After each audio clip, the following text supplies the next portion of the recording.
Hi dears, ഇന്ന് ഞാൻ വന്നിരിക്കുന്നത് സദ്യ സ്പെഷ്യൽ ഒരു റെസിപ്പി ആയിട്ടാണ്. തിരുവനന്തപുരം സദ്യയിൽ വിളമ്പുന്ന തോരൻ തയ്യാറാക്കി എടുക്കുന്നത് എങ്ങനെയാണെന്ന് നോക്കാം.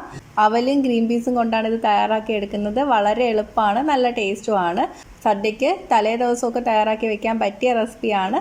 അപ്പോൾ നമുക്ക് നോക്കാം എങ്ങനെയാണെന്ന്.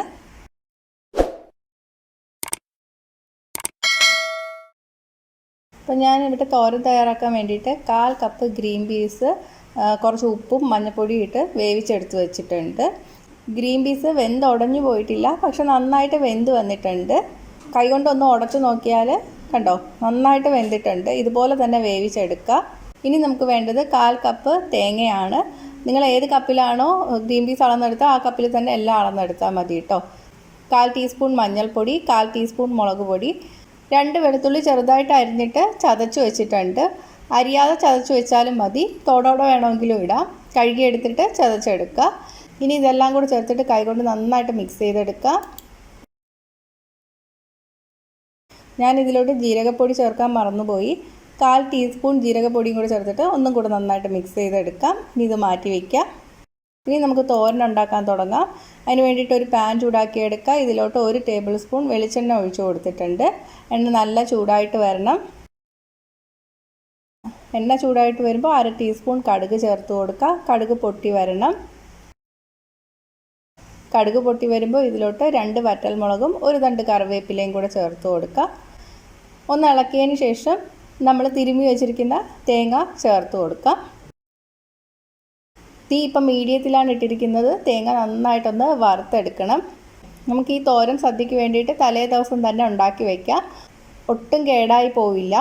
അപ്പോൾ അതിന് വേണ്ടിയിട്ട് തേങ്ങ നന്നായിട്ട് തന്നെ ഒന്ന് വറുത്തെടുക്കണം. അപ്പം ഞാനിപ്പോൾ ഇതിൽ സവാള ഒന്നും ചേർക്കുന്നില്ല. സദ്യക്കൊക്കെ വിളമ്പുമ്പോൾ സവാള ഇത്രയും അരിഞ്ഞെടുക്കാനൊക്കെ പാടായിരിക്കും.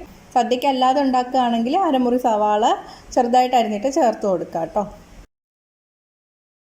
ഇപ്പോൾ ഒരു 5 മിനിറ്റ് കഴിഞ്ഞിട്ടുണ്ട്. ഇതിലോട്ട് നമുക്ക് 1 കപ്പ് അവൽ ചേർത്ത് കൊടുക്കാം. നല്ല കട്ടിയുള്ള അവലാണ് ചേർത്ത് കൊടുത്തിരിക്കുന്നത്. ചുവന്ന അവലോ വെള്ള അവലോ എടുക്കാം കേട്ടോ. നമ്മൾ ഇതുവരെ ഉപ്പ് ചേർത്ത് കൊടുത്തിട്ടില്ല. കുറച്ച് ഉപ്പ് കൂടി ചേർത്ത് കൊടുക്കാം. ഗ്രീൻ പീസിന് ഉപ്പ് നേരത്തെ ചേർത്തിട്ടുണ്ട്. അപ്പോൾ ഇതിന് വേണ്ടിയിട്ടുള്ള ഉപ്പ് മാത്രം ചേർത്താൽ മതി. കുറച്ചായിട്ട് ചേർത്തിട്ട് ഇളക്കിയിട്ട് വേണമെങ്കിൽ പിന്നെ ചേർത്ത് കൊടുത്താലും മതി. അപ്പോൾ നന്നായിട്ട് ഇളക്കിയിട്ടുണ്ട്. ഇനി ഇതിലോട്ട് നമുക്ക് കുറച്ച് വെള്ളം തളിച്ചിട്ട് ഒന്നും കൂടി ഇളക്കി കൊടുക്കണം. അപ്പോഴേ ആ മസാലയൊക്കെ അവലിൽ നന്നായിട്ട് പിടിച്ചു വരുള്ളൂ.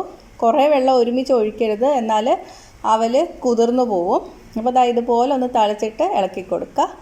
ഇടയ്ക്കിടയ്ക്ക് ഇങ്ങനെ തളിച്ചു കൊടുക്കുക. അവലിൽ ആ മസാലയൊക്കെ പിടിച്ചിട്ട് അവലിൻ്റെ കളറും ഒന്ന് മാറി വരണം. അവലൊന്ന് ക്രിസ്പി ആയിട്ട് വരെയും വേണം. ഇപ്പോൾ അവലിൻ്റെ കളറൊക്കെ മാറിയിട്ടുണ്ട്. അവൽ നല്ല ക്രിസ്പി ആയിട്ടുണ്ട്. ഒരെണ്ണം എടുത്ത് കഴിച്ചു നോക്കിയാൽ മതി. ഈ സമയത്ത് നമുക്കിതിലോട്ട് ഗ്രീൻ പീസ് കൂടി ചേർത്ത് കൊടുക്കാം. ഗ്രീൻ പീസിൽ നമ്മൾ വേവിച്ചെടുത്തപ്പോൾ ഉള്ള കുറച്ച് വെള്ളം നനവുണ്ട്, അതൊന്ന് മാറി കിട്ടണം. 2 മിനിറ്റ് നന്നായിട്ടൊന്ന് ഇളക്കി കൊടുക്കുക. അധികം ഇട്ട് മൂപ്പിച്ച് കൊടുക്കരുത് കേട്ടോ, എന്നാൽ അവൽ നല്ല ക്രിസ്പി ആയി പോവും, കഴിക്കാൻ പറ്റില്ല. വെള്ളം നനവൊക്കെ മാറിയിട്ടുണ്ട്. ഉപ്പും എരിവും ഒക്കെ നോക്കുക. നിങ്ങൾക്ക് വേണമെങ്കിൽ കൂടുതൽ ചേർത്ത് കൊടുക്കുക കേട്ടോ. എന്നിട്ട് തീ ഓഫ് ചെയ്യാം. അപ്പോൾ നമ്മുടെ തോരൻ റെഡി ആയിട്ടുണ്ട്. സദ്യക്കൊക്കെ നേരത്തെ തയ്യാറാക്കി വയ്ക്കാൻ പറ്റുന്ന തോരനാണ്. അപ്പോൾ ഒന്ന് ട്രൈ ചെയ്ത് നോക്കുക. ട്രൈ ചെയ്തിട്ട് നിങ്ങളുടെ അഭിപ്രായങ്ങൾ കമൻറ്റ് ചെയ്യുക. ഇഷ്ടമായെങ്കിൽ ലൈക്കും ഷെയറും ചെയ്യുക. ഇഷ്ടപ്പെട്ടില്ലെങ്കിൽ ഡിസ്ലൈക്കും ചെയ്യാം.